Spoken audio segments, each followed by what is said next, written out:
अभी 18 तारीख को और 20 तारीख को जनवरी में एसएससी ने सीजीएल मेंस का एग्जाम करने कराया था। ये 2 दिन एग्जाम हुआ है, 18 तारीख जनवरी को और 20 जनवरी को। दोनों दिन 30-30 क्वेश्चन आने होते हैं मैथ्स में, टोटल 60 क्वेश्चन है। सिर्फ 60 क्वेश्चन बनाने थे और उसमें से भी 2 क्वेश्चन गलत मिले हैं। अब देखिए उन 2 क्वेश्चन की वजह से स्टूडेंट्स की लाइफ पे कितना इम्पैक्ट पड़ता है ये देखते हैं। एक जो ये एग्जाम है 30 क्वेश्चंस एक स्टूडेंट करके आता है, उसी से उसको जॉब मिल रही है और जॉब का जो इम्पैक्ट होता है वो पूरी लाइफ टाइम होता है। इसका मतलब 2 क्वेश्चंस जो ये गलत है वो स्टूडेंट्स की कहीं ना कहीं पूरी लाइफ पे इम्पैक्ट करेंगे। ये इन 2 क्वेश्चंस की वैल्यू है। अब जब ये क्वेश्चन गलत आते हैं तो कैसे बच्चे अफेक्टेड होते हैं? जब बच्चा एक क्वेश्चन को अटेम्प्ट करना स्टार्ट करता है तो वो स्टूडेंट उस क्वेश्चन को जब अटेम्प्ट करता है तो उसका आंसर मैच नहीं होता ऑप्शंस में, और स्टूडेंट को पता है कि वो अच्छे से तैयारी कर कर आया है कि वो कहीं ना कहीं सिली मिस्टेक कर रहा होगा, तो स्टूडेंट अपने पे शक करके उसको दोबारा रिपीट करता है कि इस बार वो सही कर देगा। लेकिन अल्टीमेटली क्वेश्चन तो गलत है, तो आंसर उसका गलत सही आ ही नहीं सकता है। वो उस क्वेश्चन को बार बार रिपीट करने के चक्कर में अपना टाइम वेस्ट कर लेता है। अब जब एक क्वेश्चन को टाइम वेस्ट आपने करा, वो आंसर मैच नहीं हुआ, इसका मतलब उसके भी नंबर उसको पता है नहीं मिलेंगे। अब वो आगे के भी जो क्वेश्चंस है उनमें पैनिक हो जाएगा कि यार मैं तो कुछ कर नहीं पा रहा हूँ। और एक और पढ़ लो, सपोज करिए किसी ने 3-4 बार रिपीट करने को स्किप कर दिया, तो उसका होता क्या है, आगे जो बचता है टाइम कम पड़ जाता है। तो अब वो उसको पैनिक करेगा कि मेरे पास टाइम बहुत कम बचा है, मैं इस पेपर को कंप्लीट नहीं कर पाऊँ, मेरी लाइफ खराब हो जाएगी, मेरी जॉब चली जाएगी। इस वजह से काफ़ी बच्चे पैनिक हो जाते हैं। तो ये स्टूडेंट्स की लाइफ के लिए बहुत इंपॉर्टेंट एग्जाम होता है, तो ऐसा होना नहीं चाहिए। बट लेकिन ये जो क्वेश्चन गलत आए ये सफ़र करना पड़ता है। अब ये हम देखते हैं कि क्वेश्चन गलत क्या है और कौन कौन से क्वेश्चन गलत है। एक तो देखिए ये वाला क्वेश्चन गलत है, ये टाइम एंड वर्क का क्वेश्चन है।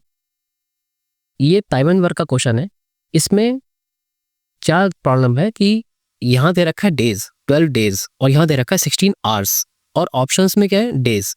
इसका मतलब जो ये 16 आवर्स है ये 16 आवर्स नहीं 16 डेज होना चाहिए। अब जिन स्टूडेंट्स ने इसको 16 आवर्स लेकर सॉल्व करा होगा वो आवर्स को डेज में करे होंगे, फिर उनका आंसर मैच करेगा नहीं। और अगर हम इसको 16 डेज मान लेते हैं तो ये आंसर, ये जो गिवन ऑप्शन है वो मैच कर जाएगा। हम इसको 16 डेज लेट करके अपना क्वेश्चन सॉल्व करके देखते हैं। सपोज करते हैं हमें 16 डेज गिवन होता, ठीक है, तो ये 12 डेज में, ये 16 डेज में, एलसीएम आ गया हमारा 48, 12 4 जा 16 3 जा, ठीक है, 2 दिन में 7 वर्क। अब हम 42 के क्रिएट कर सकते हैं, तो 7 6 जा 6 2 जा 6 2 जा 12 और 6 7 जा 42। अभी हम एक दिन और ऐड करते हैं 13 डेज में, ठीक है, 46। कितना बच गया? 2 काम बच गया। करेगा कौन? 3 के एफिशिएंसी से 2/3। तो हमारा आंसर क्या हो गया? 13 2/3। आंसर मैच कर जाएगा अगर ये 16 डेज की बन होता। अब इस केस में सभी स्टूडेंट्स को फुल मार्क्स मिलेंगे क्योंकि क्वेश्चन गलत था। नेक्स्ट क्वेश्चन देखते हैं। नेक्स्ट क्वेश्चन ये है, इसमें क्वेश्चन में जिन्होंने इंग्लिश मीडियम में अटेम्प्ट करा है उनको 144 गिवन है, जिन्होंने हिंदी मीडियम में इसको अटेम्प्ट करा है उनको 144 गिवन है। 144 के साथ आंसर सही आ रहा है, इसका मतलब इंग्लिश मीडियम वाले बच्चों को इसमें कोई ग्रेस मार्क्स नहीं मिलेंगे। जिन्होंने अपना पेपर हिंदी मीडियम में दिया उनके लिए क्वेश्चन गलत था, उनको इस क्वेश्चन के सभी स्टूडेंट्स को फुल मार्क्स मिलेंगे। अब ये देखते हैं अगर ये 144 होता तो क्या आंसर मैच कर जाता? अगर 44 गिवन हो तो क्या होता? सॉल्यूशन नंबर फर्स्ट, हम करते हैं y = 0 पुट, क्योंकि हमें z की वैल्यू निकाल के देख सकते हैं।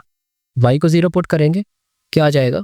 25z² plus 144z² minus 144z²। इनको काट दो, आपका बच गया 25z²। आप ऑप्शन नंबर 1 मैच कर सकते हो। सेकंड मेथड एक और है, अगर हमने पहले जैसे y को 0 पुट करा था अब हम z को 0 पुट कर सकते हैं।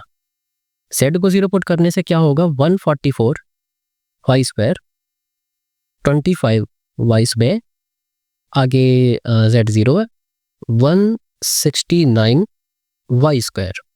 इससे भी हमारा ऑप्शन नंबर 1 सेटिस्फाई हो रहा है। लेकिन ये कब हो रहा है?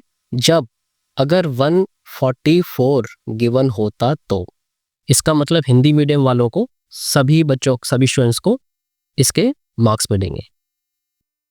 ये देखिए एसएससी की जो गलती है ये है तो काफ़ी बड़ी, बिकॉज सिर्फ 60 क्वेश्चंस थे और स्टूडेंट्स की लाइफ का सवाल होता है। स्टूडेंट्स कितने साल मेहनत करता है फिर ये जॉब मिलती है। बिकॉज कोई क्वेश्चन को सही करके आता है, कोई क्वेश्चन को गलत करके आता है और मार्क्स सबको मिलेंगे, तो अफेक्टेड कहीं ना कहीं हर स्टूडेंट हो ही जाता है। और सबसे ज़्यादा प्रॉब्लम किसकी मानी जाती है? सबसे ज़्यादा प्रॉब्लम उन स्टूडेंट्स की मानी जाती है जो स्टूडेंट उसको बार बार रिपीटेडली सॉल्व करता रहा और अपना टाइम वेस्ट कर दिया, और बाकी उस क्वेश्चन के नंबर सबको मिलेंगे। तो कहीं ना कहीं स्टूडेंट्स के साथ ये गलत तो होता ही है।